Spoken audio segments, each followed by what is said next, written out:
saya merasa perlu mengambil tema ini ya, karena ini merupakan pembelajaran politik. Jadi kalau saya membahas Surya Paloh, membahas Fahri Hamzah, membahas Jokowi, membahas whoever ya, political actor in Indonesia, it doesn't mean that saya punya perasaan nggak suka. Itu keliru benar ya. Insya Allah hidup saya senang-senang saja. Tidak ada perasaan tidak suka. Yang ada semata-mata pembelajaran politik.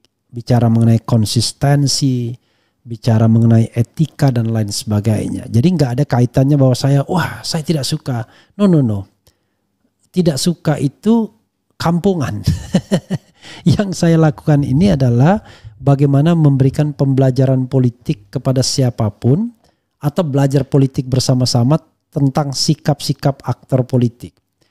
Agar kita menjadi orang yang ya paling tidak zon politikun yang bertanggung jawab.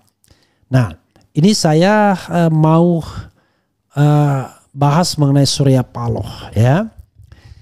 Saya tahu ya, banyak orang yang kemudian dikritik sedikit langsung main banning. Ya, tapi tidak apa-apa. Yang paling penting adalah bagaimana kita menyampaikan sesuatu itu secara gentleman, tidak di belakang, di depan. Ya, begini. Oke, kita bacakan dulu. Karena dari pernyataan ini ada yang saya benarkan, ada yang saya harus kritik ya. Sudah ngobrol bareng Prabowo soal jatah menteri, Surya Paloh ogah Nasdem jadi prioritas. .2. Itu yang saya harapkan. Ya. Oke, coba kita bacakan ya. Ketua Umum Partai Nasdem Surya Paloh angkat bicara soal rencana nomenklatur Menteri Kabinet Prabowo Subianto yang jumlahnya mencapai 44 kursi.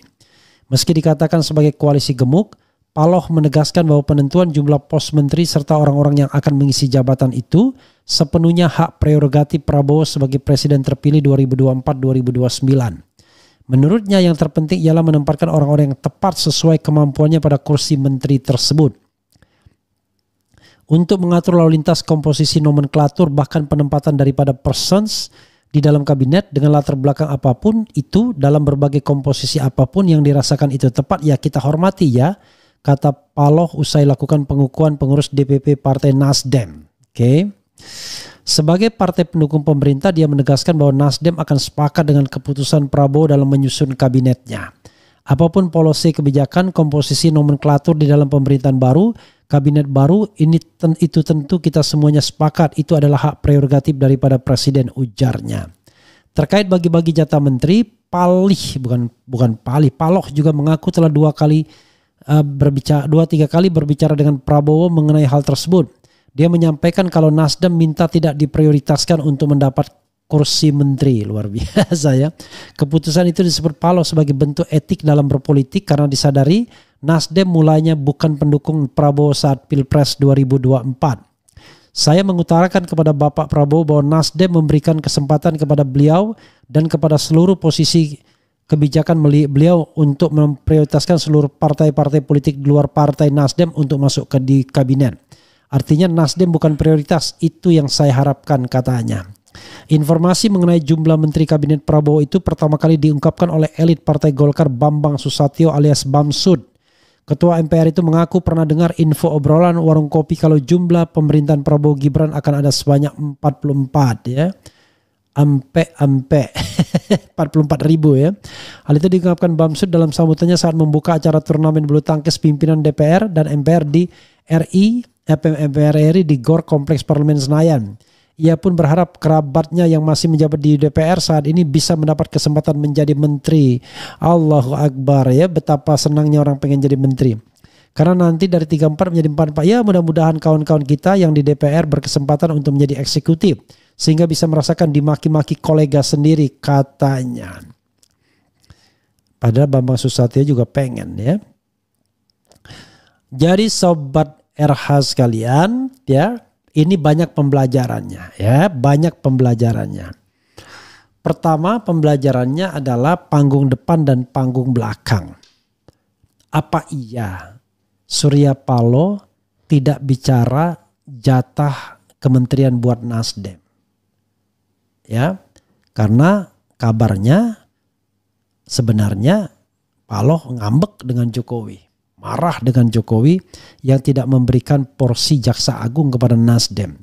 Karena Jaksa Agung inilah jabatan yang strategis bagi Nasdem di periode pertama. Itu satu. Padahal saham Nasdem untuk Jokowi jauh lebih besar. Tetapi bisa dipahami karena pada waktu itu Nasdem pendukung Jokowi. Nah sekarang Nasdem bukan pendukung.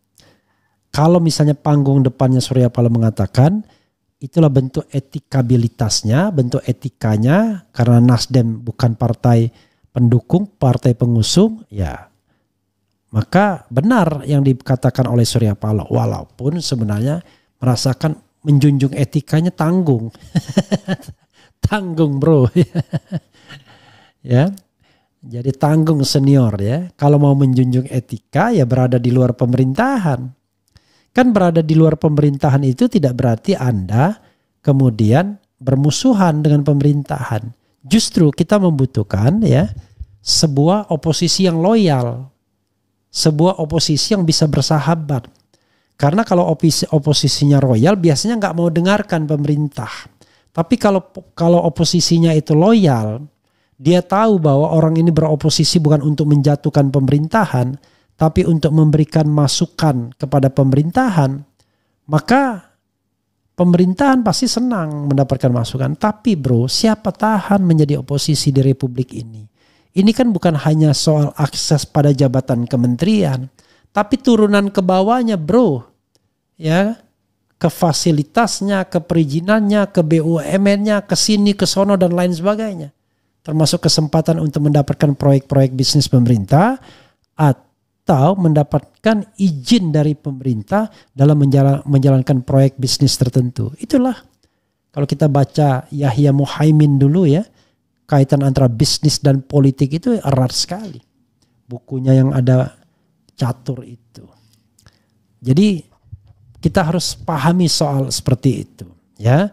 Apalagi misalnya bicara bahwa Nasdem tidak tidak minta jatah menteri misalnya. Wah, kalau tidak minta jatah menteri ya sekalian saja jadi oposisi yang loyal.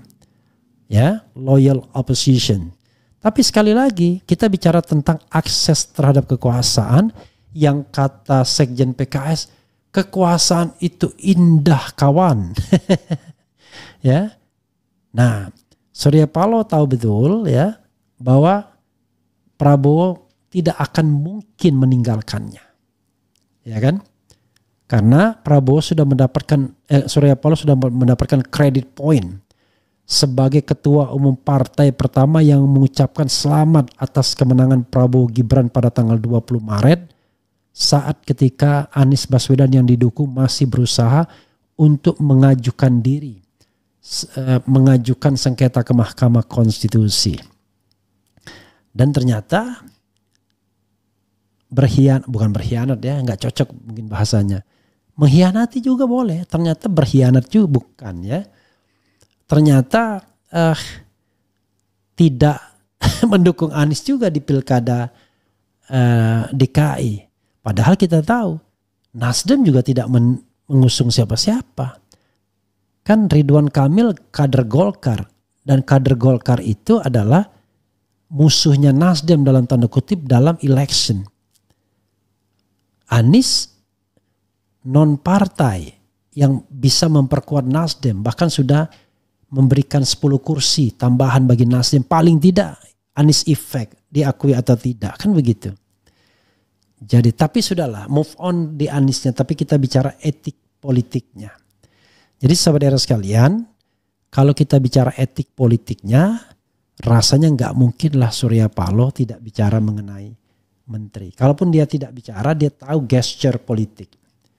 Ya, di antara tokoh-tokoh politik yang ada di seputar Prabowo, which is ketua umum partai politik, Surya Paloh lah yang paling lengket. Sehingga Prabowo berani mengatakan secara main-main, sekarang Surya Paloh anak buah dia. Saya pikir nggak akan berani ngomong hal yang sama terhadap Megawati Soekarno Putri walaupun dalam konteks main-main. Karena Mega akan tersinggung. Tapi Surya Paloh paling cuma tertawa saja dibilang anak buah Prabowo. Toh Prabowo dan Surya Paloh kurang lebih beti lah. Beda-beda tipis 11-12. Tapi kalau Megawati selalu menganggap dirinya sebagai senior. Karena memang lebih tua. Kalau Surya Paloh dan Prabowo sama-sama kelahiran tahun 51, Megawati kelahiran 47. Yang lebih senior lagi JK kelahiran berapa ya? 43 apa? Atau Amin Rais yang juga kelahiran kurang lebih sama. Sementara SBY kelahiran 49. Jadi saudara sekalian, mereka ini betul-betul friend. dan hubungan ini tidak hanya terjadi pada era reformasi saja, tapi sudah era sebelumnya. Jangan lupa Surya Paloh ya pernah juga menjalankan bisnis istana Orde Baru. Ya, ketika mereka running RCTI misalnya pada waktu itu, atau misalnya punya kaitan-kaitan bisnis yang terkait dengan Bambang Tri misalnya. We don't know exactly persisnya, tetapi ada kaitan-kaitan seperti itu. Jadi bukan persahabatan yang baru kemarin sore, persahabatan yang lama yang tidak mungkin pecah hanya karena persoalan pemilu saja. Jadi kalau kemarin Nasdem mencalonkan Anies Baswedan, karena tidak ada cara lain. Karena kalau dia ikut mengusung katakanlah Prabowo Subianto, maka tidak akan baik bagi Nasdem, karena sama saja Nasdem bunuh diri kalau mencalonkan Prabowo Subianto karena tidak akan mendapatkan efek elektoralnya.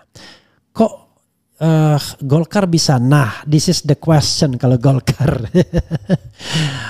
Mulyono bro, Raja Jawa bro ya. Oke. Saudara sekalian ya, itu sajalah ya pembelajaran politik kita ya.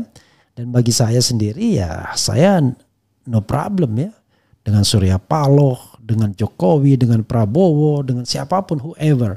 Karena saya mengatakan ini tidak dengan soal kebencian, tidak ingin mendapatkan fasilitas dari mereka-mereka, tetapi ingin memberikan pembelajaran politik ke publik. Begini loh politik kita itu. Nah, satu lagi yang ingin saya singgung saudara sekalian, soal punishment ya, reward and punishment dalam Indonesian politik, dalam politik Indonesia nggak ada juga ya.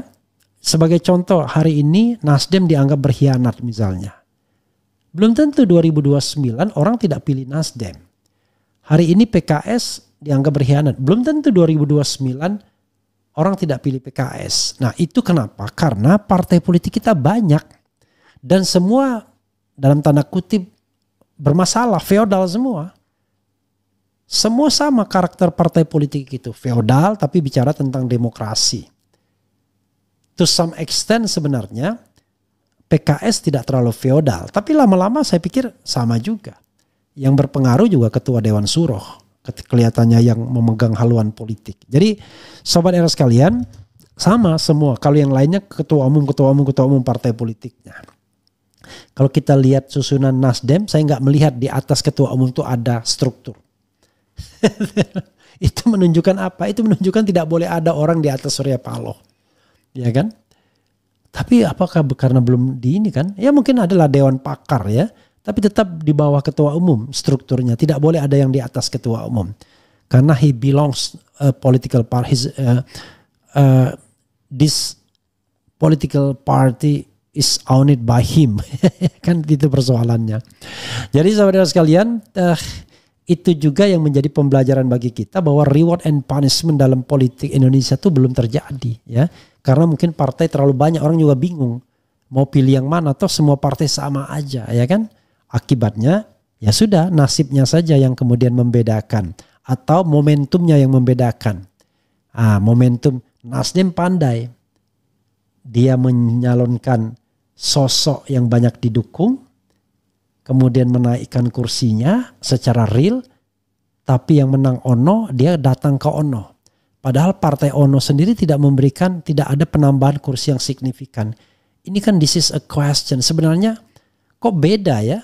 Preferensi antara partai politik dan calon. Kok bisa beda ya? Anies Baswedan menaikkan partai pendukungnya dengan 23 kursi at least setidaknya. Ya, yang turun tuh malah partai-partai yang didukung oleh siapa? Yang mendukung Prabowo. Contohnya Demokrat. Yang mendukung Ganjar contohnya PDIP dan P3 yang turun. Tapi partai yang mendukung Anies Baswedan naik semua kursinya. Nah, this is a question tentunya ya, tapi ya sudahlah. Oke. Hadir Bang, nasi demokrasi ya. Politik cuma sebatas permainan bos, tanpa permainan tidak ada kemenangan bos. Politik bekas gua bos, king of the king. Ya permainan, tapi permainan yang berbahaya kalau seandainya tidak amanah kan begitu. Karena mana suaranya nih partai barokok. Kemudian siap-siap mumet, utang dah segunung.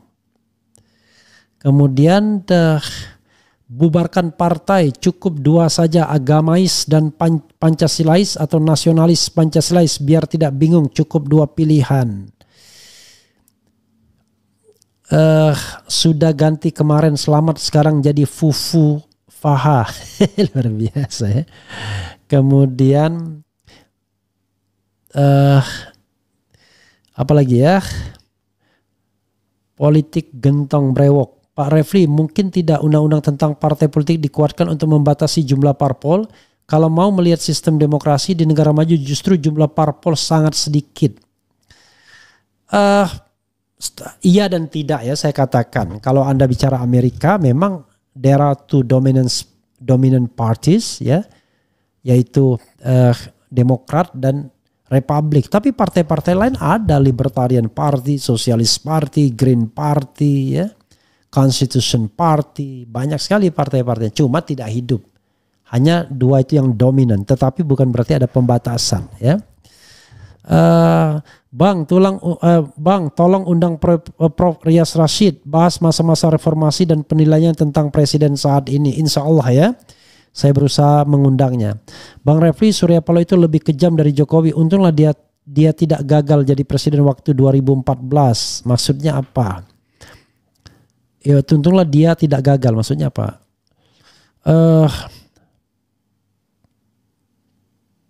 Omon-omon gak ngarep jatah menteri, hanya lip service di depan layar media. Di balik layar udah pasti deal apa yang mau didapat ya. Kita kembali tujuan berpolitik. Kalau berpolitik tidak untuk kemakmuran rakyat, berarti telah melenceng dari Pancasila yang selalu didengungkan. Saya NKRI, saya Pancasila. Ya itulah. Ya, tujuan politik itu adalah mewujudkan kesejahteraan umum, melindungi segenap bangsa, mencerdaskan kehidupan bangsa, ikut serta melaksanakan ketertiban dunia. Bang Refli, mana yang lebih kejam antara Surya Paloh dan Prabowo? Saya mana saya tahu. Kok ditanya yang lebih kejam? Cie, Om Brewok ada udang di balik bakwan, dekat-dekat minta jabatan, malu-maluin wok. Bung Refli undang Bosman Mardigu Wowi. Pernah saya undang ya. Kaisang Putra Raden Mas Baginda Kiai Haji Joko Widodo Sarjana Hukum. Maksudnya apa ini? Parpol itu sudah mirip perusahaan pribadi ya. Jangan, Mardigu itu banyak hoaxnya ya, oke. Tuh Bang RH, apa kabar jelang G30 SPKI? Apa dampak pencabutan TAP MPR nomor 37? Oke, nanti kita bahas ya. Mulyono bukan kaleng-kaleng, partai aja diacak-acak. Intinya Anies punya partai yang segede Gerindra enggak, punya duit kayak Prabowo enggak. Wakakakakak.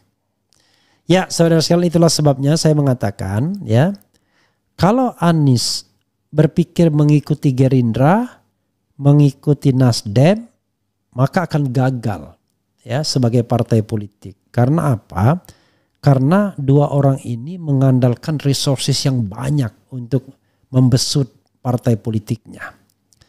Gerindra dengan ketokohan Prabowo-nya, dengan resources yang banyaknya, mampu menunjang Gerindra berpenetrasi. Surya Paloh walaupun tidak sebesar Prabowo dari segi ketokohannya, punya media untuk berpenetrasi. Nah, Anies mengandalkan apa, bro? Karena itu bikin partailah yang harus organik, tumbuh dan besar dari bawah, walaupun perlahan-lahan, tidak apa-apa. Tapi akarnya solid, tidak gampang berpindah. Nah, itulah yang terjadi dengan Partai Demokrat, bayangkan. 2004 partai nomor 1, 2024 partai nomor buncit, nyungsep dianya ya. Tetapi SBY senang karena putra mahkota tetap atau sudah menjadi menteri negara.